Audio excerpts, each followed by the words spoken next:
खसलत। किस नंबर 4। आमिर ने लंच फरीहा के साथ किया। वो दोनों डाइनिंग रूम के वस्त में पड़े टेबल पर आमने सामने बैठे खाना खाते रहे और इधर उधर की बातें करते रहे। मुझे लंच के बाद अपनी एक फ्रेंड के घर जाना है।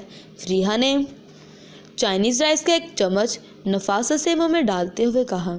आमिर ने सर उठा के उसे देखा था।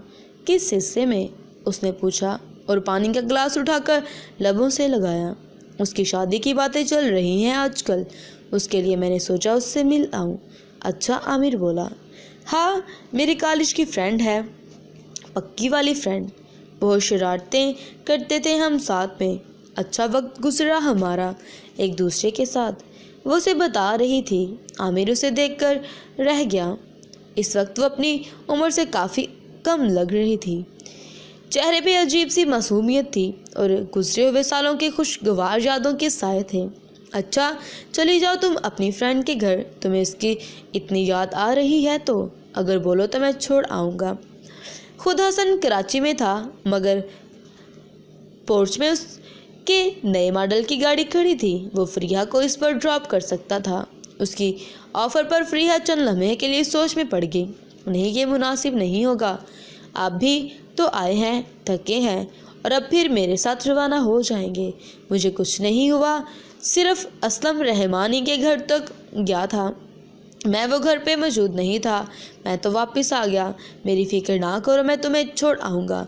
अच्छा ठीक है, मैं लंच के बाद तैयार होंगी, फिर आप मुझे ड्रॉप कर देना, फरीहा ने कहा तो आमिर ने सर हिला दिया। लंच के बाद वो अपने कमरे में जा घुसी और आमिर अपनी कमरे में आ गया। न जाने कितनी देर यूं ही गुजरी थी कि दरवाजे पर मद्दम दस्तक हुई। चंद लम्हे बाद कमरा परफ्यूम की खुशबू से महक उठा और वो अंदर आई थी। आप अभी तक यहाँ लेटे हैं, मैं तो तैयार भी हो गई हूँ, वो दरवाजे से कुछ कदम अंदर आकर बोली थी।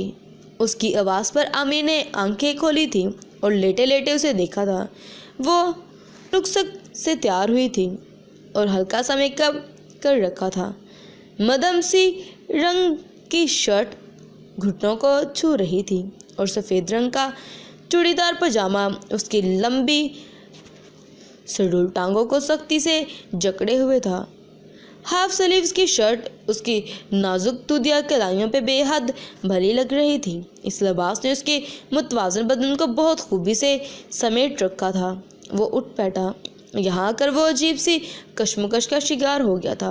वो उसके साथ एक ही छत तले रह रहा था जो उसकी दोस्त की बीवी थी और बेहद खूबरू और नाजुक अंदाम दिखने वालों की नज़रों को अपने सरापे से खिरा कर देती थी।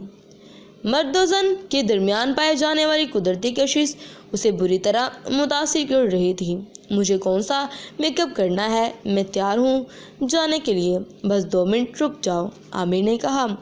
वो वॉशरूम में घुस के चेहरे पे पानी के चंद छपाके मारे और चेहरे को तौलिए से खुश्क करता हुआ बाहर आ गया।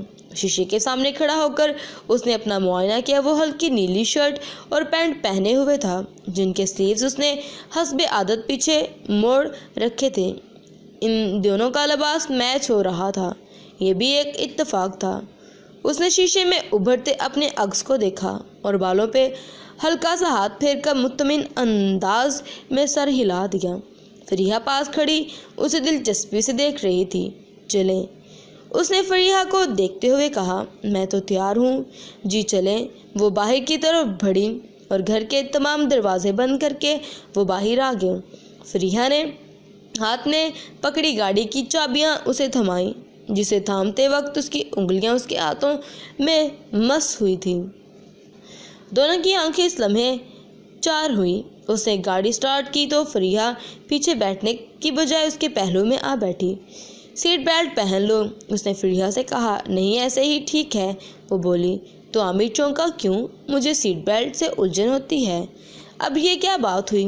भला उन्होंने सीट बेल्ट लगाई है हमारी सेफ्टी के लिए और तुम कह रही हो मुझे सीट बेल्ट से उलझन होती है। वो अपनी सीट बेल्ट लगाते हुए उससे मुखातिब हुआ। मुझे सच में उलझन होती है, मैं खुद को बंधी हुई महसूस करती हूँ। ऐसा लगता है कि मैं अपने आप को रस्सी से बांध लिया है, वो बेबसी से बोली। لیکن اگر میرے ساتھ جانا ہے تو تمہیں سیٹ بیلٹ تو لگانی پڑے گی۔ وہ اسے دیکھتے ہوئے بولا، چلو میں تمہاری سیٹ بیلٹ خود ہی لگا دیتا ہوں۔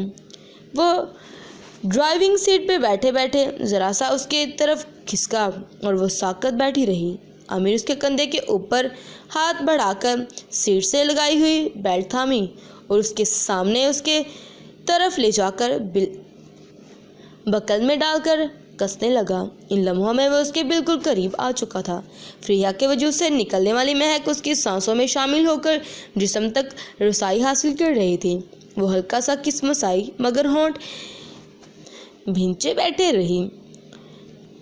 بیلٹ کی پٹی کو اس نے فریحہ کے سینے پر ایڈجسٹ کر کے ہلکا سا کھینچا۔ وہ اس کے بھرپور سینے میں کھپ سی گئی تھی، یوں جیسے جوانی کے منہ زوری کو لگام ڈالی گئی ہو۔ عامر کی نگاہیں آوارگی کے لیے مچ لیں۔ اس نے فریحہ کی طرف دیکھا جو دانت پہ دانت جمائے ونڈ اسکرین سے باہر دیکھ رہی تھی۔ اس نے بیلٹ کو کھینچ کر ذرا اور ٹائٹ کیا اور اس کا اوپری بدن جیسے شرٹ میں سے ابل پڑنے لگا۔